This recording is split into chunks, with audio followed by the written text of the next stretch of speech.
नमस्कार साथियों, smart scholar YouTube channel में आपका स्वागत है।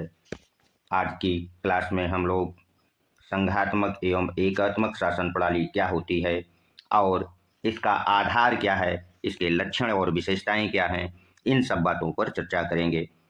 तो जिस किसी भी देश में एकात्मक और संघात्मक शासन व्यवस्था पाई जाती है, उसका सबसे प्रमुख आधार या मुख्य आधार लिखित संविधान होता है और संविधान के आधार पर संघात्मक और एकात्मक शासन व्यवस्था में भेद भी होता है।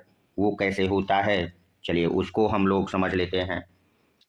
संघात्मक शासन व्यवस्था में जो संविधान होता है उसमें संघ अर्थात केंद्र, इकाइयों अर्थात राज्यों के मध्य संविधान में शक्तियों का विभाजन पहले से लिखा हुआ होता है और वो कौन कौन सी शक्तियाँ होती हैं जो संघ एवं इकाइयों के बीच बटी होती हैं। तो संविधान में संघ सूची के विषयों पर संघ सरकार अर्थात केंद्र सरकार कानून बना सकती है और राज्य सूची में कुछ विषय होते हैं जिस पर इकाइयों अर्थात राज्यों को कानून बनाने का अधिकार होता है और समवर्तीय सूची पर दोनों को कानून बनाने का अधिकार प्राप्त होता है। किंतु केंद्र द्वारा यदि दोनों कानून बनाते हैं तो केंद्र द्वारा बनाया गया कानून मान्य होता है। अब प्रश्न उठता है कि हमारे देश में जो शासन व्यवस्था है वो किस प्रकार की है। तो यदि आप लोगों ने संविधान पढ़ा होगा तो हमारे संविधान में संघ सूची, राज्य सूची और समवर्ती सूची का उल्लेख है। तो आप समझ गए होंगे कि हमारे देश में किस प्रकार की शासन व्यवस्था है। अगर नहीं पढ़ा तो एक जगह और लिखा है अनुच्छेद 1 में कि India that is Bharat union of state, यानी भारत राज्यों का एक संघ होगा, अर्थात हमने संघात्मक शासन व्यवस्था को अपनाया है।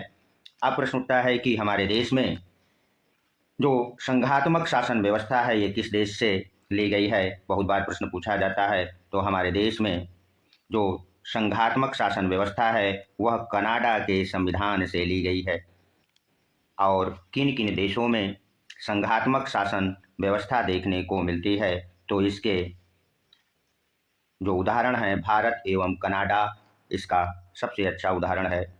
अब संघात्मक शासन की कुछ महत्वपूर्ण विशेषताएं भी हैं, उनको आप लोग नोट कर लीजिए जिससे संघात्मक और एकात्मक जो शासन व्यवस्था है उसमें भेद करने में आपको आसानी हो।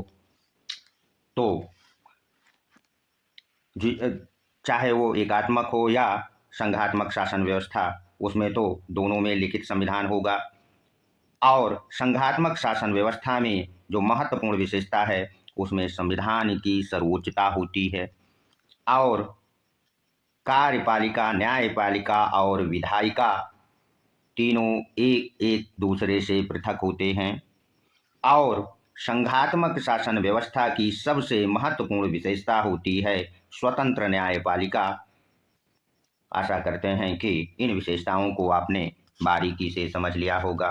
अब चलिए हम लोग एकात्मक शासन व्यवस्था क्या होती है, इसका लक्षण क्या है और किन देशों में पाई जाती है। तो एकात्मक शासन व्यवस्था में जो संविधान होता है उसमें संघ एवं इकाइयों के मध्य संविधान द्वारा शक्तियों का विभाजन नहीं होता है, जैसा कि संघात्मक शासन व्यवस्था में पाया जाता है। तो फिर क्या होता है, तो एकात्मक शासन व्यवस्था में संविधान द्वारा संपूर्ण शक्ति केंद्र या संघ को प्राप्त होती है और शासन की जो अन्य संस्थाएं हैं वह केंद्र के द्वारा शक्तियां प्राप्त करती हैं। ये था मुख्य लक्षण एकात्मक शासन व्यवस्था का। और इसके सबसे अच्छे उदाहरण अमेरिका और ब्राज़ील हैं। अमेरिका एक ऐसा देश है जहां पर न्यायपालिका सर्वोच्च होती है और हमारा देश जो भारत है यहाँ पर कौन सर्वोच्च है, तो संविधान सर्वोच्च है। और ब्रिटेन एक ऐसा देश है जहाँ पर संसद सर्वोच्च है। यहाँ से कई बार आपसे प्रश्न पूछा जा सकता है, आप लोग नोट्स में से और हेडलाइन करके नोट कर लीजिएगा, क्योंकि यहाँ पर चार्ट में इसका उल्लेख हमने नहीं किया है। तो भारत में संविधान सर्वोच्च होता है, अमेरिका में न्यायपालिका सर्वोच्च है और ब्रिटेन में संसद सर्वोच्च होती है। यदि ये वीडियो अच्छा लगा तो इसे सब्सक्राइब कर दें, लाइक कर दें, ताकि इसी तरह की वीडियो आपको नियमित रूप से मिलती रहे। धन्यवाद। मिलते हैं अगले वीडियो में। अगला जो वीडियो होगा वो भारतीय संविधान में संघ की कार्यपालिका होगा।